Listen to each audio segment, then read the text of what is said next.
दोस्तों, आज फिर मैं आपके लिए गौतम बुद्ध की कहानी मृतक बेटा, माँ और गौतम बुद्ध लेकर आई हूँ। तो आइए दोस्तों, कहानी शुरू करते हैं।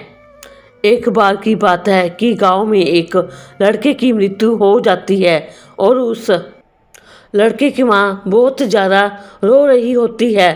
तब उसी समय गांव में कुछ लोग आते हैं और उस स्त्री को कहते हैं कि तुम अपने लड़के के शव को लेकर गौतम बुद्ध के पास जाओ, वह तुम्हारे लड़के को जीवित कर देंगे। यह सुनकर वह स्त्री बहुत खुश होती है और गौतम बुद्ध के पास जाने के लिए तैयार हो जाती है। जिन लोगों ने उस स्त्री को गौतम बुद्ध के पास जाने की सलाह दी थी, असल में वह गौतम बुद्ध को नीचा दिखाना चाहते थे, क्योंकि वह लोग गौतम बुद्ध से नफरत करते थे। लेकिन उस स्त्री को इस बात की बिल्कुल भी जानकारी नहीं थी। उनके कहे अनुसार वह स्त्री गौतम बुद्ध के पास चली जाती है। उस समय वहाँ पर गौतम बुद्ध अपने शिष्यों को उपदेश दे रहे होते हैं। वह स्त्री सीधा गौतम बुद्ध के चरणों में जाकर अपने लड़के के मृत शव को रख देती और कहती है कि मेरे बेटे की मृत्यु हो गई है। मुझे मालूम है कि आप इसे जिंदा कर सकते हैं। दुनिया में ऐसा कोई भी काम नहीं है जो आप नहीं कर सकते हैं। आप परम ज्ञानी हैं। गौतम बुद्ध पहले उस स्त्री की बात सुनते रहे और वहाँ बैठे उनके शिष्य और अन्य लोग भी गौतम बुद्ध के जवाब का इंतजार करते रहे। थोड़ी देर बाद गौतम बुद्ध ने कहा कि ठीक है, मैं तुम्हारे पुत्र को जीवित कर दूंगा। यह सुनकर वहाँ बैठे सभी लोग हैरान हो जाते हैं कि क्या यह संभव है। फिर गौतम बुद्ध मृतक लड़के की माँ को कहते हैं कि अपने पुत्र को अगर तुम जिंदा करना चाहती हो तो तुम्हें मेरा एक काम करना होगा।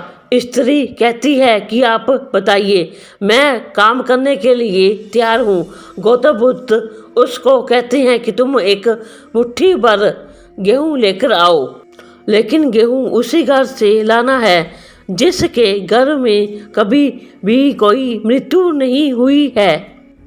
वह स्त्री बिना कुछ सोचे समझे गेहूँ लेने के लिए गांव में चली जाती है, लेकिन उसे हर जगह यही सुनने को मिला कि किसी का बाप मर गया, किसी की पत्नी, बेटा, पत्नी, माँ तो किसी की बहन। उसे कोई ऐसा घर नहीं मिला जहाँ किसी की मृत्यु ना हुई हो। अब वह इस बात को समझ जाती है कि ऐसा नहीं हो सकता कि किसी भी घर में मृत्यु ना हुई हो। जिस घर में किसी ने अगर जन्म लिया है तो उसकी मृत्यु भी अवश्य हुई होगी। फिर वह स्त्री भी गौतम बुद्ध के पास चली जाती है और वहाँ जाकर गौतम बुद्ध के चरणों में जाकर बैठ जाती है और कहती है कि आपने कुछ भी नहीं कहा, लेकिन मैं सब समझ गई कि जिसका जन्म हुआ है उसकी मृत्यु भी अवश्य होगी, चाहे वह इंसान सुंदर हो, क्रूप हो, बूढ़ा हो, जवान हो। अगर उसने जन्म लिया है तो उसकी मृत्यु अवश्य होगी। मुझे इस बात का ज्ञान तो था, लेकिन मैं इस बात को मानने के लिए तैयार नहीं थी।